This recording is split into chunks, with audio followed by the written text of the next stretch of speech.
Welcome to Ideagen TV. Today we have with us Lisa Zwack, Head of Sustainability at Kroger. Lisa, welcome. Thank you so much for having me. You know, Lisa, what an exciting time in terms of innovation and accelerated innovation, especially as it relates to sustainability. I'd like to ask, as we begin this interview, could you kindly go into a little bit of detail about starting with your personal background as your work as head of sustainability at Kroger? Gladly, yes. So I joined Kroger a little over 3 years ago, and my title is Head of Sustainability, as you mentioned. And in this role, I really lead our sustainability strategy and goal setting.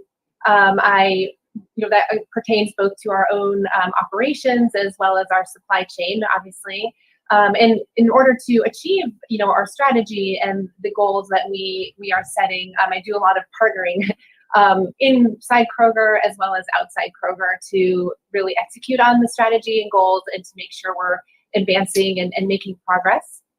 And then a key part of my role also is, engaging in our Zero Hunger, Zero Waste social impact plan, which, we can talk a bit more about here coming up too.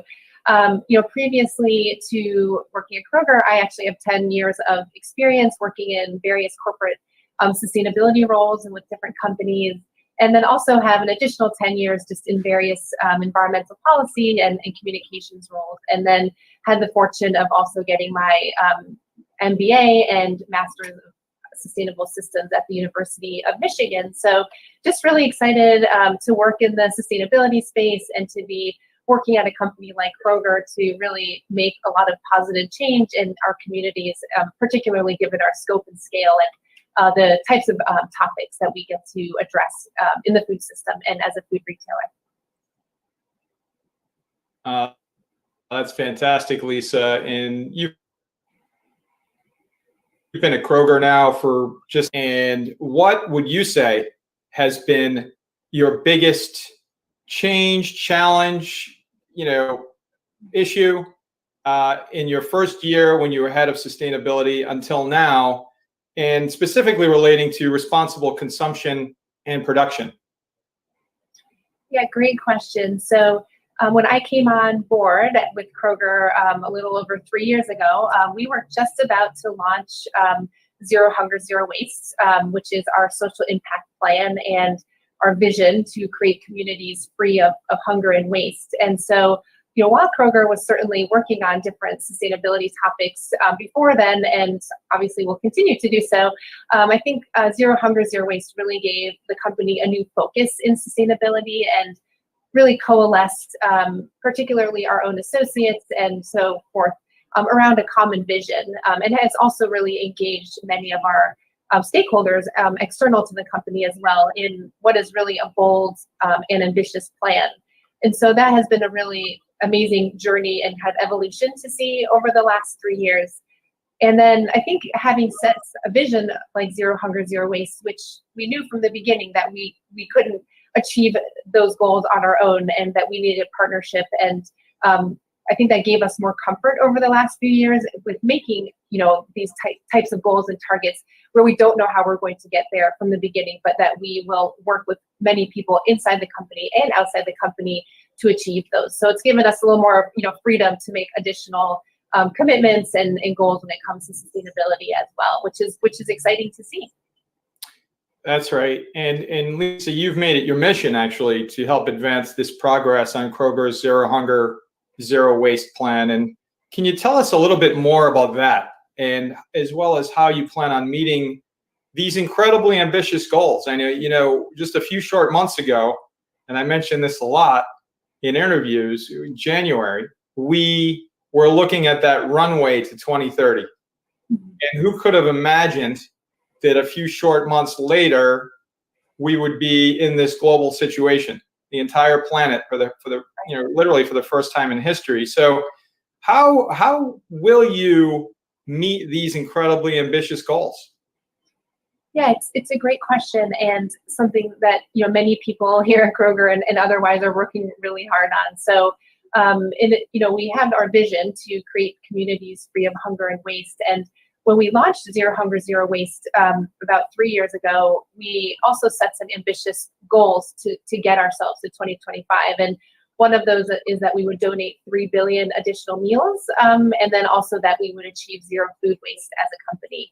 And so we have, several initiatives and programs in place to help us, make progress on those goals. So, for example, in our own business, several years ago, our own manufacturing plants, we actually have 34 Kroger operated manufacturing plants, and they achieved zero waste actually several years ago, where they're diverting more than 90% of waste away from landfill. So they have really set the tone, a long time ago. And then now in our stores, program where food that is still safe to eat and wholesome, but is starting to near expiration, is donated to support communities and families and individuals who may be struggling with hunger and food access.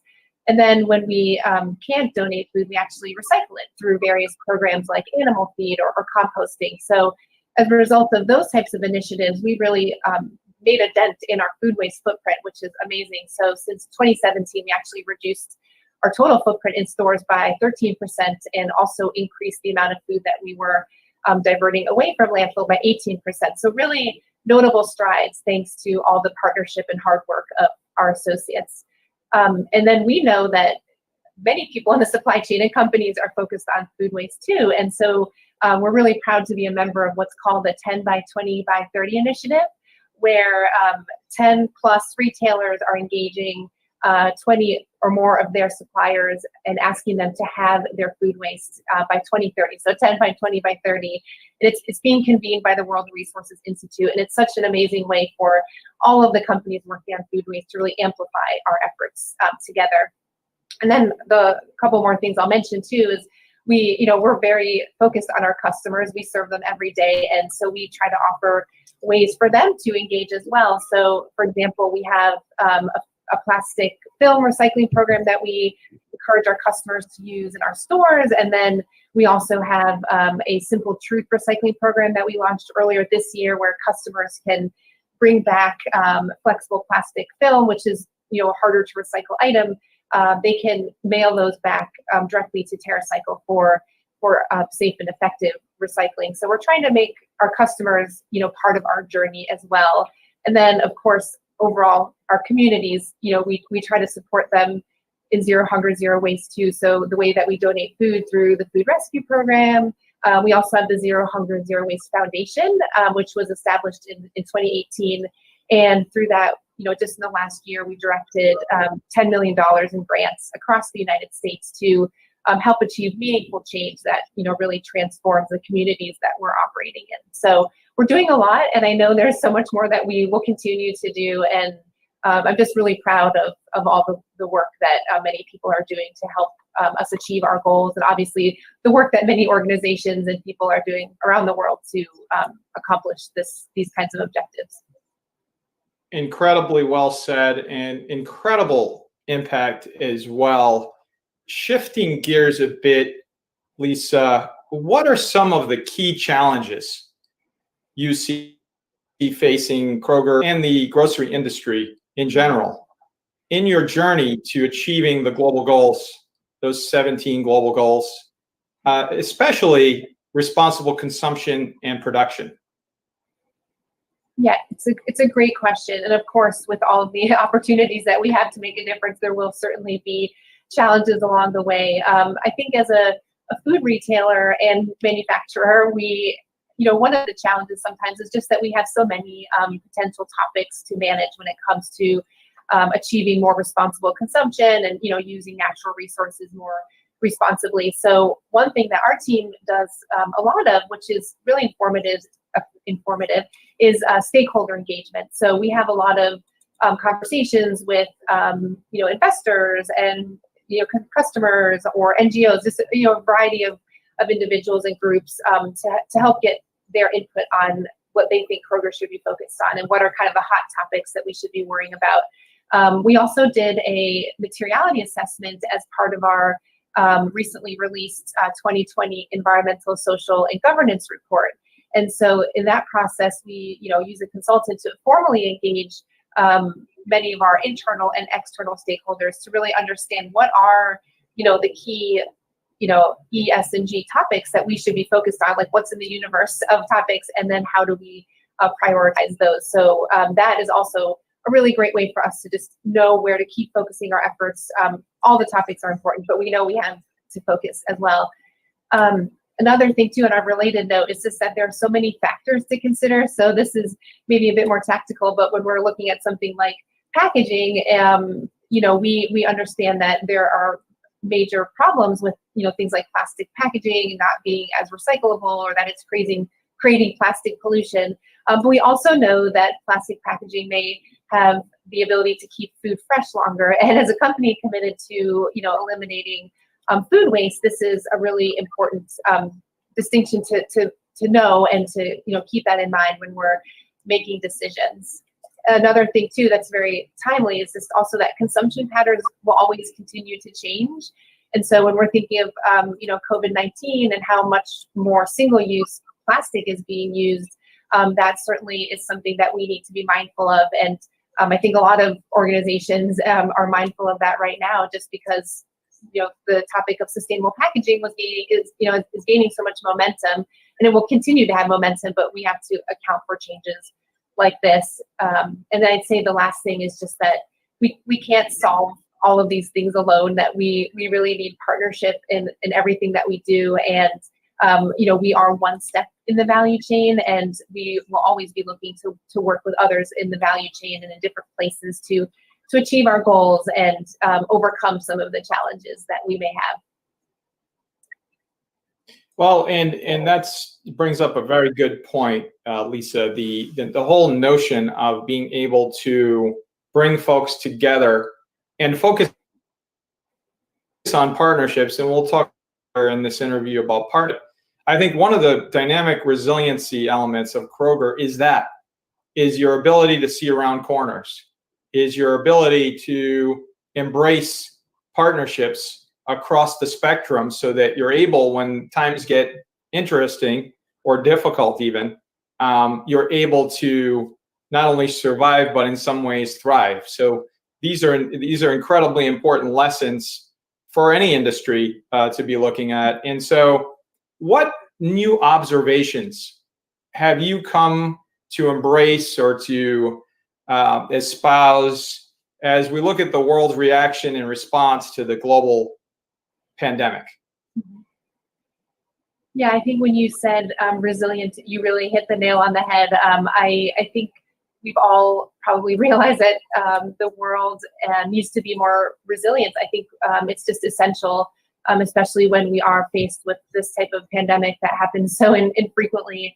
As a food retailer, we realize that supply chains need to be more resilient, and we've seen sometimes hardships in being able to for supply chains to flex, based on the current conditions. So that's something that we need to, always be working on and improving over time. And, as a company that really has so many potential impact areas, something that is certainly happening in the last many months is seeing like the rise of the S, in ESG. And so I think we have to acknowledge that there's much more interconnectedness happening than we maybe realized, and just overall that we just need to think more holistically about how people and the planet are intertwined, and how we need to think of everything collectively as opposed to sometimes in silos, the way that we are inclined to do. Absolutely love how you describe that, because, we've been talking about that, as I know you have at Kroger, for a long time. And what we've seen in this global pandemic is a spotlight really on areas that, disparities or supply chain issues or anything like that. There's been a hyper awareness and just an incredibly bright light shining on areas that could use improvement, to say the least. And you're leading on all of those areas. And so, Lisa, why do you feel that cross-sector collaboration and connectivity globally is so vital in having success toward helping to achieve these 17 UN global goals? Great question. So what we have really come to realize is that we can't achieve our sustainability goals alone. And we knew that when we launched Zero Hunger, Zero Waste 3 years ago. When we set ambitious goals like that, we needed the partnership and the insights and the expertise of many stakeholders across the value chain to really help us meet those goals. And we are realizing that and taking advantage of that in other ways too. A few years ago, when we made our commitment to phase out of single-use plastic bags by 2025, we certainly have been looking at potential solutions and what that can look like for Kroger. But then when the Beyond the Bag initiative launched earlier this year, we were so thrilled to be partnering with Closed Loop Partners, which is the convening group, as well as other retailers to really work collaboratively alongside innovation firms and environmental experts to really find a more long-term solution that could replace the single-use plastic bag. And so we're really excited that we can work with many, to find the right solution that can really be scaled up and be sustainable. And Lisa, what's incredible about that is you're not just talking the talk, you're walking the walk, as they say. All these initiatives are demonstrative of the leadership of yourself in Kroger and your colleagues at Kroger to help change the world. I mean, you are doing that, and it's remarkable to see all the areas that you're having such an incredible impact, both yesterday, today, and looking into the future. And so let's shift a bit to what we're talking about here, which is really responsible consumption and production. And so from your perspective, which targets of Goal 12 of the UN SDGs, Goal 12, responsible consumption and production, are most closely aligned to your mission as head of sustainability? And how do we get there? How do we get there in this runway to 2030? Yes, so I'd say there are a couple of the Goal 12, targets that are most closely aligned to my work. Of course, there are many of the SDGs that are relevant to Kroger, but within Goal 12, I'd say, the first one that comes to mind is the 12.3, that have food waste by 2030.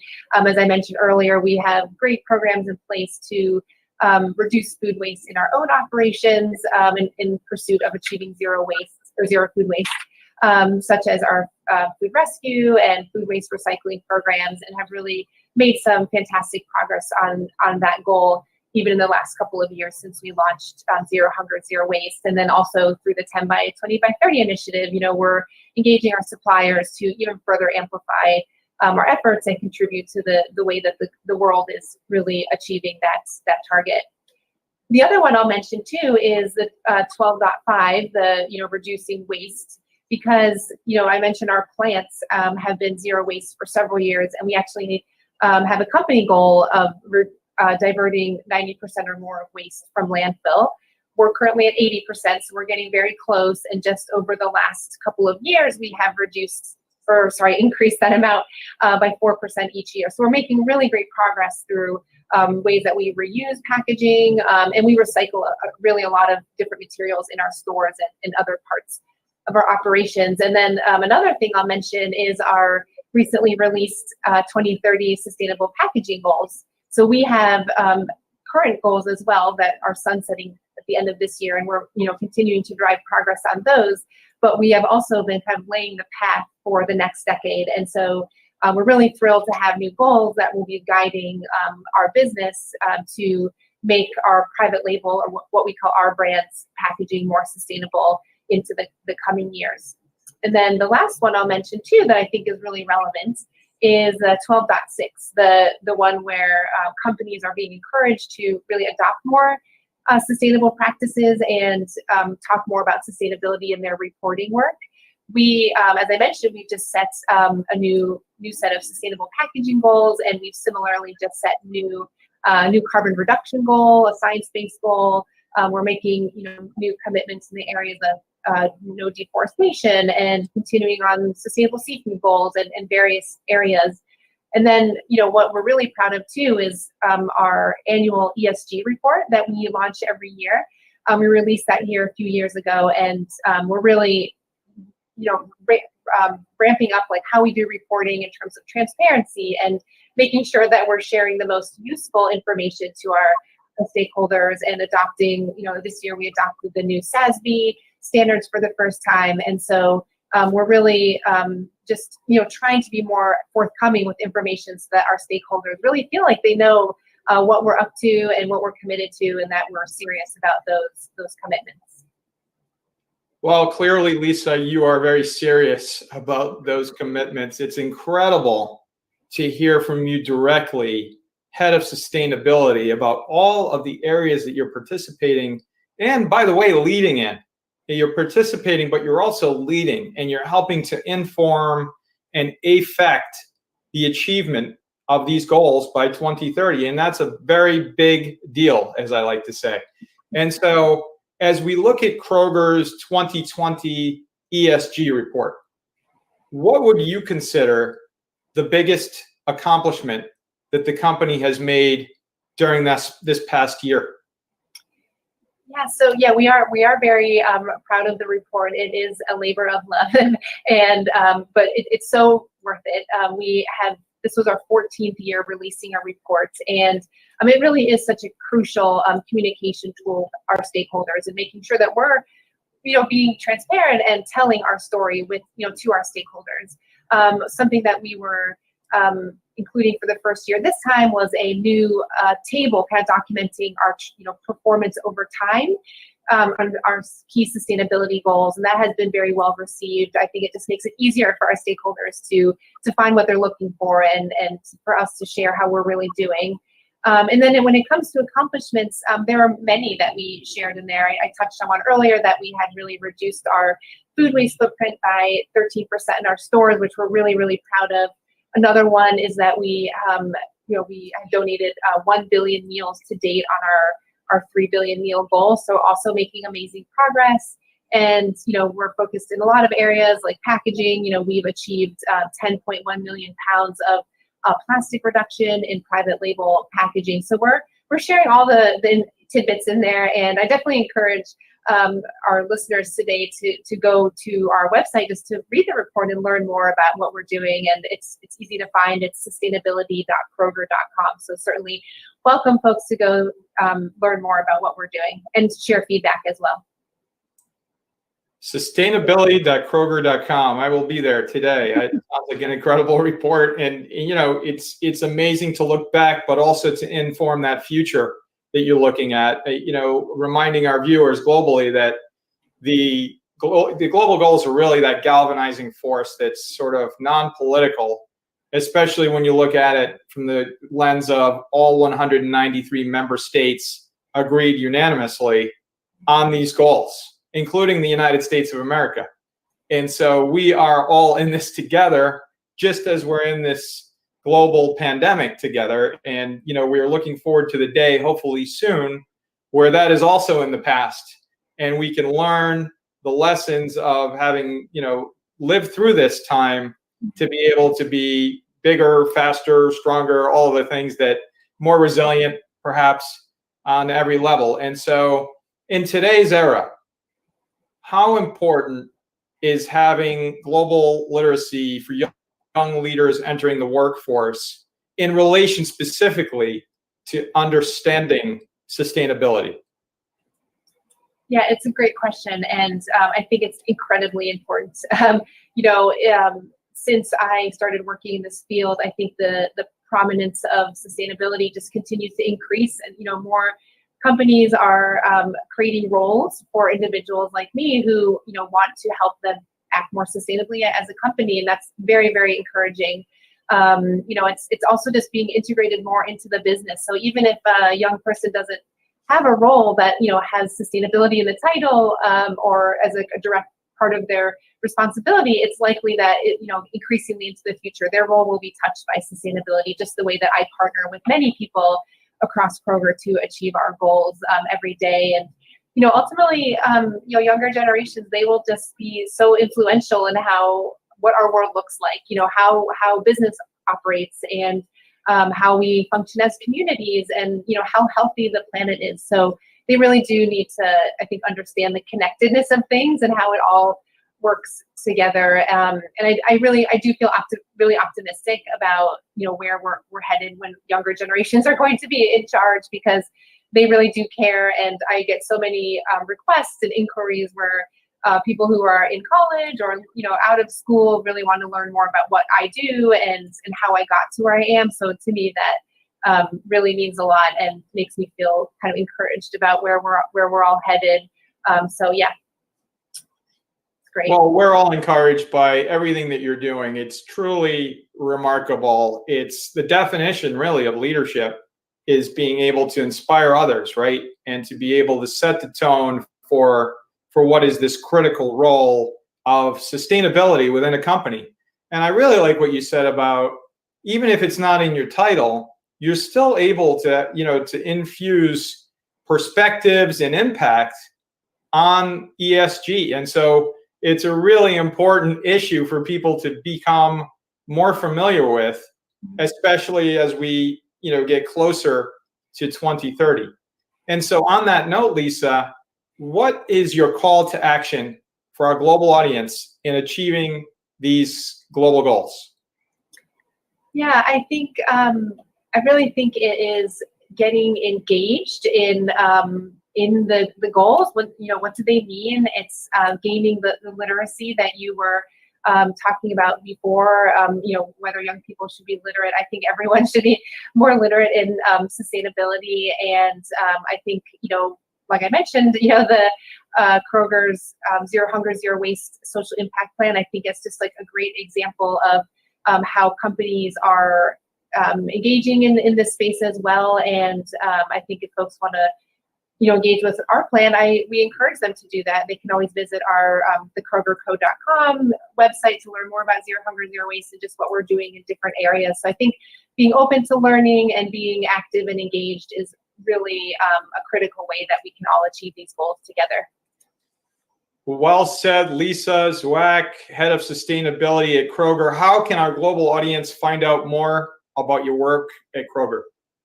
Yep, they can visit our ESG report. So sustainability.kroger.com is a great place to start. That's where we have our report for 2020 as well as earlier versions as well, so they can really see what we've been up to over time. So really encourage our listeners to go there and learn more. Lisa, what an incredible pleasure. Head of Sustainability, Lisa Zwack, Head of Sustainability at Kroger. You are changing the world. It's such an incredible honor and privilege to have had you on Ideagen TV today, especially with all of your incredible insights and impact. Sustainability.kroger.com. You can find it all there, right? Yes, definitely. Thank you so much for having me. It's been great to talk to you this morning, George. Thank you, Lisa, and thank you to Kroger for all you're doing.